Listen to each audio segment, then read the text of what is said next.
What's up guys, it's me Jeremy. Quite a few champions in League end up with low win rates and are underrepresented in solo queue due to how difficult they are to play. However, if you put in the time and effort to get good at a champion that is really hard to play, you can often have a lot of success, since these kinds of champions tend to not really get nerfed as harshly as some of the others, due to the fact that them being super hard to play holds them back just a tiny bit. And in fact, these champions on the list are all quite powerful if you put in the time to get good at them. As we count down the top 10 hardest champions to play in League of Legends, we'll be measuring them by how hard the champion is to get good at and play at a really high level. Anyways, let's get started. At number 10, we have Cassiopeia. With her micromechanics of having to deal with her poison, as well as having to kite and position to be effective on her, since she's fairly immobile and can get bursted down quite easily, add into an ultimate that is fairly easy to outplay and thus extremely hard to hit properly, and this solid snake mid laner is left with a kit that requires a lot of mechanical skill and really smart play to set up her ultimate. She has a ton of outplay potential due to the movement speed bonus on her Noxious Blast, but making use of that effectively to dodge skill shots, kite, and micro her poison so that it doesn't run out all at the same time can be quite challenging for someone new to that style of champion. But when played at a super high level, she becomes incredibly strong since her kit is quite powerful and has a fair amount of tools, but getting to that level of play is extremely difficult. Next up at number 9, we have Bard. Now, Bard might not be the most mechanically difficult champion, but landing his ultimate and making good use of a magical journey is really tough, especially since one bad play, one bad ultimate can potentially go as far as to cost your team the entire game. His kit is quite unforgiving if you mess up, due to the fact that his skills can really help your enemies, and so you really have to have a good knowledge and awareness to make plays with his portals, and when you throw out his ultimate, you have 10 people to consider that you could potentially hit, rather than the normal 5 of a regular skill shot, and depending on who you hit, the outcome of a fight can change dramatically, and getting to the point where you can hit his ultimate effectively and reliably is incredibly difficult, and is one of the main reasons why Bard has a reasonably low win rate. At number 8, it's Twisted Fate. Now, Twisted Fate's mechanics as well aren't too crazy, as they are mostly limited to picking the right card in a high pressure situation, and aiming your wild cards to angle off and hit multiple targets. And so his mechanics only waver on the fairly above average range in terms of difficulty, and so what truly makes him really hard to play is the decision making required to perform well with him. Twisted Fate does not have a very high damage kit, nor a lot of outplay potential, and so you need a lot of good awareness and understanding of the game as a whole in order to effectively make plays with him. If you mess up your teleport or go for a bad roam, you'll get punished really hard, since when Twisted Fate is behind, his damage is extremely non-impactful, and his impact on the game becomes that of a glorified support. But if you can manage to make really smart plays and have really good positioning in teamfights, as well as picking the right cards when you have people jumping in on you, Twisted Fate can be one of the best champions to carry games with, due to his global presence that he can pull off. Next up at number 7, we have Thresh. Now, at first glance, Thresh doesn't seem too crazy, but to play him at a really high level actually takes a lot of mechanical skill, as his mechanics within his kit are actually quite hard to pull off.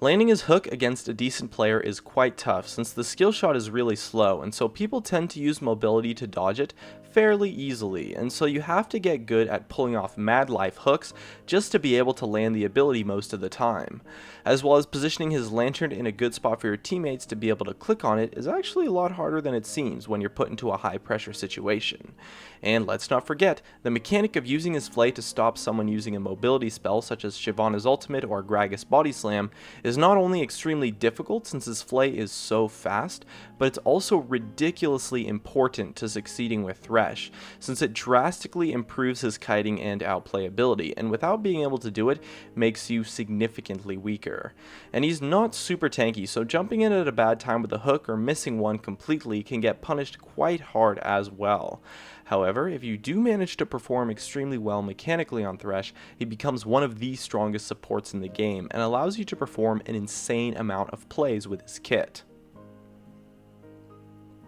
At number 6, we have Vayne. Now, she's a champion that's super hard to play because her kit is really unforgiving. If you mess up her kiting mechanics and get hit by even as much as just one powerful skill shot, that can very often mean instant death for her, since her stealth isn't too hard to beat with a pink ward or an upgraded sweeper lens, and so her auto attacking and kiting mechanics are incredibly difficult to pull off because you essentially have to dodge everything or you just get wrecked. Not to mention that landing her condemn on a target to stun them is quite difficult and requires some really smart maneuvers. But if you can kite and dodge with her absolutely perfectly, she is quite the hyper carry and can really dominate team fights. Next up at number 5, we have Riven. Riven makes the top half of the list due to the insane amount of mechanics that she requires to pull off effectively, as well as the decision making required with her in team fights. Knowing when to enter a fight is really tough, since she can get punished and locked down by crowd control so easily that if you enter a fight too early, you get punished super hard, and if you enter too late, you can really miss your opportunity to kill people. Not to mention the mechanics involved around using her kit efficiently is extremely complex, and so using them to combo and maximize her damage effectively and efficiently is incredibly difficult, not to mention microing her auto attacks and dodging skill shots, and so you get left with an incredibly difficult mechanical champion. However, she's quite snowbally, and so if you can pick up some kills early, a skilled Riven player can completely steamroll an entire game with the tools that she does have on her kit. And at number 4, it's Draven. Although Draven might be the easiest champion on this list to play at an average level, when it comes to getting really good at him, learning to micromanage his axes is actually insanely difficult, since in order to maximize his DPS, you often need to effectively be able to juggle 3 axes in a chaotic, high-pressure situation in a team fight. And holding onto his axes in team fights while kiting and dodging your opponent's skill shots is really important to keeping his damage at the maximum potential, and overall is just really difficult to micromanage. In addition, similar to Thresh's Flay, you have to really get used to stopping mobility spells with his stand aside in order to effectively outplay and kite a lot of champions, which can be quite a difficult mechanic to perform as well. His strength in lane is quite high, so even if you don't have the best mechanics, you can still be fairly successful, but his team fighting is incredibly difficult and can be significantly weaker if your individual skill can't hold up to catching his axes. However, if you can pull it off, he has some of the highest raw DPS in the entire game, and can really run away with a lead due to his raw power when you aren't dropping his axes. And at number 3, we have Azir. Mastering the Azir mechanics involving his mobility and kiting is extremely difficult, since you have to micromanage his soldiers around your opponents while keeping them in range, and going for plays with his shifting sands is actually incredibly difficult, since it's fairly easy to outplay, and if you jump into a fight by missing it, he dies really fast and gets punished really hard. In addition, due to the incredibly short range on Emperor's Divide, the skill is insanely hard to land, and making plays with it as well is crazy difficult, and is a big reason as to why his win rate overall is quite low, but is actually positive in the Master and Challenger tiers. The Shurima Shuffle play, where you jump in behind someone and then ult them back, is such a powerful play, but it's quite easy to outplay, and overall is incredibly difficult to pull off and super easy to mess up. But it's a really important part of being able to do well with his kit, especially when it comes to acquiring an early lead, as well as the decision making involved in his zone control is quite complex and requires a lot of game knowledge to be good at.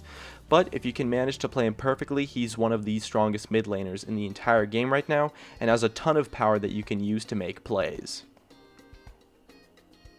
And at number 2, it's Yasuo. Yasuo is another champion who gets punished quite hard if you make a mistake. If you mess up with him on a wind wall or miss a tornado, his overall kit becomes a lot less powerful. The Yasuo mechanics of micromanaging your tornado, as well as his mobility and maximizing the use of his wind wall, is quite difficult, and both in lane and in teamfights he has a lot of trouble and is easily outplayed if you don't know what you're doing. His laning phase is quite weak if you don't understand how to outplay a lot of champions, and his skills require a lot of setup and preparation to pull off successfully, which is quite difficult to manage as a whole. In addition, setting up a good ultimate in teamfights is ridiculously hard if you don't have other knockups in your team composition, and so charging up a knockup can be almost impossible in a teamfight since he gets completely shut down when he gets hit by just one crowd control spell. And in the high pressure, chaotic situation of a teamfight, wind walling effectively and getting off a good ultimate is extremely difficult, but also really necessary for him to be powerful. So if you can make use of his kit effectively, he becomes super strong and has a ton of outplay potential through kiting his opponents and setting up his skills effectively.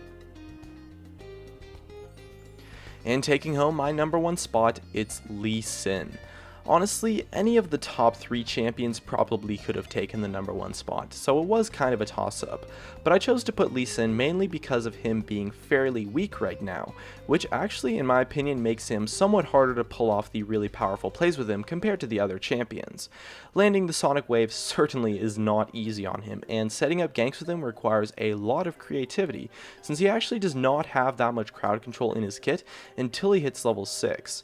And even then it can still be hard to pull off. In addition, the insect play of jumping behind someone and ulting them back is actually extremely difficult to pull off, mainly because of how easy it is to outplay the Lee Sin with a flash or mobility spell to not only deny the play entirely, but to have him kick the target away, which would actually help them in a teamfight. In addition, teamfighting with Lee Sin overall is just super hard, since it's really hard for him to find a role in what to do if your insect play fails, since he isn't going to deal enough damage unless he's snowballing. Managing his passive is also fairly difficult, and since he essentially has 6 abilities, maximizing the use out of all of them is not only super difficult, but really important in order to manage his energy effectively and get the most power out of his kit. Lee Sin was once reasonably easier to play, but now that he isn't that strong, succeeding with him is extremely difficult, and the mechanical skill required for him, as well as the game knowledge and creativity needed to get results out of him, is quite insane, and it's a big factor in his super low win rate. And so Lee Sin takes my number 1 spot for the hardest champion to play in League of Legends.